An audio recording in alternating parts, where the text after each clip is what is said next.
Thursday morning போல் ஊருக்கு வந்து சேர்ந்தாச்சு. ஊருக்கு வரன்ற சந்தோஷத்தை விட இங்கே ட்ரெயினில் வரன்றது செம்ம கடுப்பான விஷயமா இருக்கும்.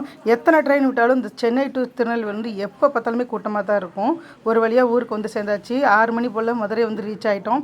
மதுரையை பார்த்த உடனே பார்த்திங்கன்னா இந்த சூப்பரான வயக்காடு, அதுக்கப்புறம் இந்த விண்டு மில்லெல்லாம் பார்த்தோன்னா பழைய ஞாபகங்கள்லாம் வந்து போயிடுச்சு. இப்போ இன்னும் கொஞ்சம் நேரத்தில் எங்கள் ஊருக்குமே ரீச் ஆகிடுவோம். திருநெல்வேலி இறங்கின உடனே அதுலேருந்து அம்மா வீட்டுக்கு ஒரு 1/2 hour ட்ராவல் தான். அதனால் ஆட்டோவில் கிளம்பியாச்சு. நம் நெல்லை நம் பெருமை பார்க்கவே செம்ம வைப்பாக இருந்தது. ஏன்னா நம்ம பிறந்து வளர்ந்த ஊருன்றப்ப நமக்கு ஒரு பாசிட்டிவ் வைப் கிடைக்கத்தானே செய்யும்.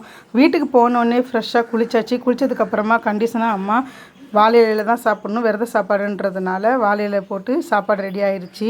சென்னையில் தான் வாழை இலை கிடைக்கிறது ரொம்ப கஷ்டங்க. ஏன்னா ஏதாவது விசேஷ நாளில் தான் வாழை இலை கிடைக்கும். இங்கே அப்படி கிடையாது, எப்போவுமே வாழை இலை அவைலபிளாகவே இருக்கும்.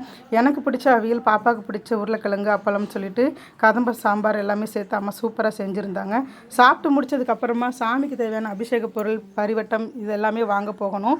ஈவினிங் போல் ஒரு நாள் குட்டி தூக்கம் போட்டு இன்னொரு டே இப்படி தான் முடிஞ்சுது. இன்னொரு வீடியோவில் பார்க்கலாம். பாய்.